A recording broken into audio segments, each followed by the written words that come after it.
Don't marry him. Go home alone. I did.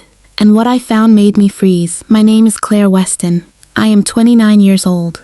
On the evening before my wedding, a woman I had never seen before walked up behind me in the bridal boutique, leaned close, and whispered 4 words that changed the entire direction of my life. She said, "Go home alone tonight." And then she was gone, absorbed back into the noise of the shop before I could ask her a single question. I stood in my wedding dress in front of a mirror and told myself it was nothing. A stranger's cruelty, wedding nerves made visible. But her voice stayed with me the entire drive home, and what I found when I walked through my front door that night is something I will never forget for as long as I live. Before I tell you everything, take a second to like and subscribe and drop your country in the comments below. Now let me take you back to where this really started. I met Nathan Cole at a charity event 2.5 years before our wedding date. He was charming in the way that certain men are charming. Effortlessly, as if it required nothing from him, as if the room naturally arranged itself around his comfort. He was 34, worked in financial consulting, and had a way of listening that made you feel like the only person in a crowded space. Our first conversation lasted 2 hours. He called the next morning. By the 3rd month, he had told me he loved me. By the 6th, he was suggesting we look at apartments together. I was careful, or I believed I was. I asked the questions a careful person asks, about his past, his family, his previous relationships. He answered all of them with the fluid ease of a man who had answered them many times. One previous serious relationship ended mutually, no hard feelings. Close to his parents, who lived out of state. A sister he mentioned occasionally, but never introduced me to. I filed away the things that felt slightly off and told myself that no person is without their complications. We moved in together after 8 months. The apartment was in my name, the lease signed with my savings as the deposit. Nathan had cash flow complications from a delayed client payment, he explained, and it made more sense for the paperwork to sit with me for now. I agreed. I trusted him. That is the sentence I return to most.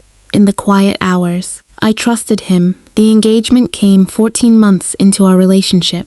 A restaurant, a ring, the kind of moment designed to make everything that came before it feel like build-up. I said yes. My mother cried on the phone. My best friend Maya drove 3 hours to celebrate with me that weekend. I was happy in the complete, unguarded way that requires believing the person across from you is exactly who they say they are. We set the date for a Saturday in October. I organized most of it. Nathan contributed enthusiasm and opinions, but was consistently unavailable for the logistical details. Vendor calls, contract reviews, deposit transfers. He was busy, he said. His work had entered a demanding cycle. I handled it, and I was glad to, because I was building something I wanted. Every payment came from my account. The venue deposit, the caterer, the photographer, the florist, the honeymoon booking. I tracked it all, in a spreadsheet I was quietly proud of. I did not know then that this spreadsheet would later become evidence. The week before the wedding, I was in a state of organized calm. Dress fittings, final vendor confirmations, seating charts. Nathan had been distracted, distant in a way I attributed to pre-wedding nerves, because I was feeling something similar, and it seemed reasonable to assign him the same.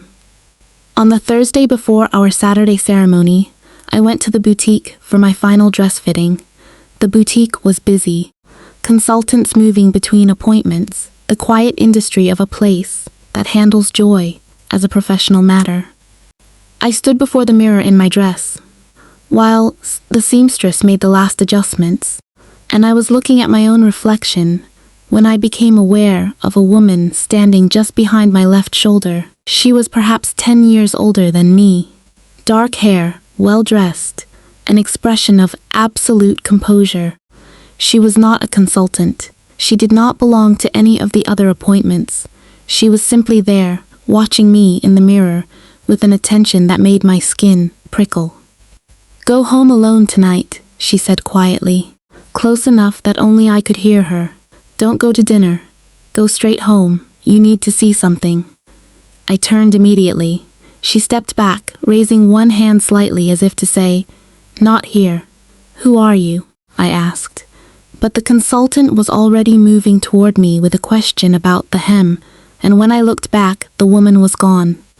Not hurrying, not running, simply no longer present in any direction I could see. I told myself it was nothing.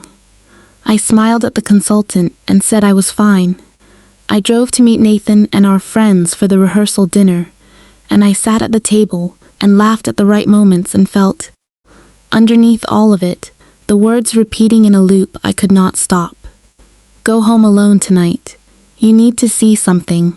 I left dinner early. I told Nathan I had a headache, that I wanted to be rested for tomorrow. He kissed my temple and told me to sleep well. I drove home. The apartment was dark when I arrived. This was not unusual. Nathan had said he would be at dinner late, then staying at his friend's place for the traditional pre-wedding separation. I unlocked the door and stepped inside and reached for the light switch and stopped. There was a coat on the rack by the door that was not mine and not Nathan's. A woman's coat, navy, expensive looking, with a silk lining. I stood looking at it for several seconds, then I heard movement upstairs. I did not call out. I do not know why, except that something in the quality of the silence told me that calling out was not the right action. I slipped off my shoes and walked to the foot of the stairs and listened. A voice, Nathan's, and another voice lower, a woman's, in the register of a private conversation. I climbed the stairs. The bedroom door was not fully closed. Warm light fell through the gap into the hallway. I stood outside it for a moment that felt very long and then pushed it open. Nathan was there, standing near the window with his phone in his hand, and beside him, sitting on the edge of the bed, was the woman from the boutique. She was fully dressed. They were not in an embrace, but the intimacy between them was visible in the way they occupied the room together. The ease, the familiarity, the complete absence of surprise on her face when she saw me. Nathan's face was something different. It collapsed entirely. "Claire," he started. "You're the woman from the boutique," I said. She stood. "Yes. Why are you in my apartment?" She looked at Nathan, then back at me, and her expression held something I could not immediately name. It was not guilt. It was not hostility. It was the expression of a person who has made a decision they know is going to cost something. "My name is Diane," she said, "and I'm not his girlfriend." She paused for exactly one beat. "I'm his wife. We've been married for 4 years. The room did not spin. I always imagined that kind of news would make the room spin. Instead, everything became very still and very clear, the way a photograph comes into focus. I looked at Nathan. He said nothing. 4 years, I repeated. "I found out about you 3 weeks ago," Diane said. Her voice was steady. "I found the wedding booking in his email, the venue contract. I drove here tonight to see for myself if it was real." She looked at me with an evenness that I think took everything she had. "It is real, and you deserve to know before tomorrow." I turned to Nathan. "Say something." He looked at the floor. "I was going to end it," he said. "With Diane. I was going to end it and tell you after the wedding," I said. He didn't answer, which was, of course, an answer. I looked around the room. My apartment, my lease, my deposit, my venue contract, my caterer, my florist, my honeymoon reservation, all funded from my savings by a man who was legally married to someone else and had been for 4 years. I picked up my phone. I did not cry. I want to be clear about that because I think it matters. The tears did not come that night. What came instead was a very cold, very focused clarity, the feeling of understanding something completely for the first time, and knowing exactly what to do with that understanding I called Maya. I told her everything in 4 sentences. She said, "I'm coming over." I said, "Bring your laptop." Diane stayed. We sat at my kitchen table, the three of us, and by midnight we had documented everything. Diane had records I did not have. Messages, financial transfers, a photograph of their marriage certificate. I had records she did not have. Every contract, every receipt, every bank transfer for a wedding that had been built entirely on my money for a marriage that was legally impossible. Together, we had something a single person couldn't build alone. The following morning, I called the wedding off.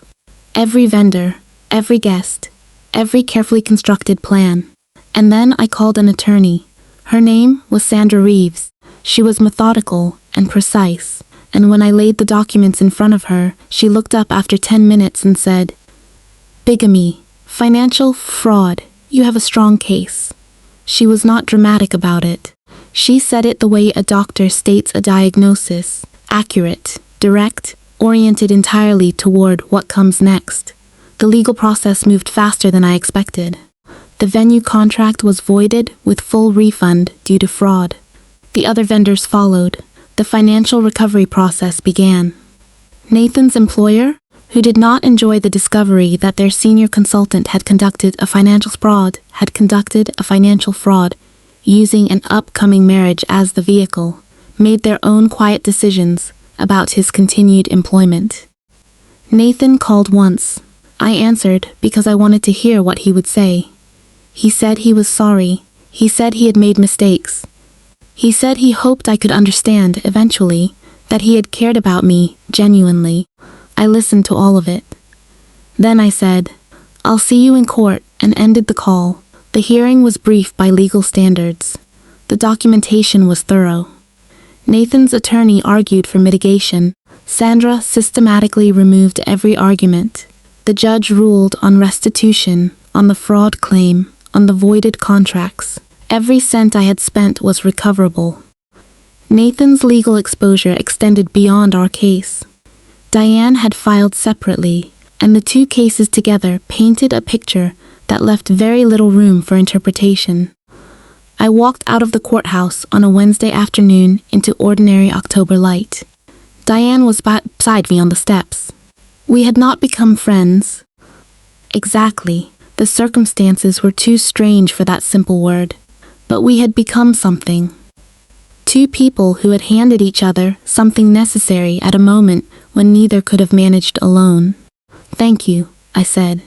"You would have done the same," she said. I thought about it. I think she was right. I went home and made tea, and sat at the kitchen table where we had built the case at midnight, and I thought about the woman in the boutique mirror. How she had appeared and disappeared. How she had given me the only thing that mattered. Not an explanation, not a plan, just a direction. Go home alone tonight. You need to see something. She had known what I would find. She had known, and she had chosen to tell me, and it had cost her something real to do it. I still have the dress. It hangs in a garment bag at the back of my closet.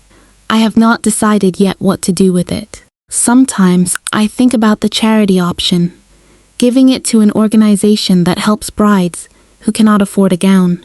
Sometimes I think I'll simply keep it, not as a monument to what happened, but as a reminder of the night I walked through a door I did not want to walk through, and found something true on the other side of it. The future I am building now has nothing in it that belongs to Nathan Cole. The apartment is still mine. The savings have been restored. The October Saturday that was supposed to be my wedding day came and went quietly, and I spent it with Maya and two other friends at a restaurant we liked, eating food I chose, talking about things that had nothing to do with any of this. It was a very good evening. I think that is exactly what it was supposed to be.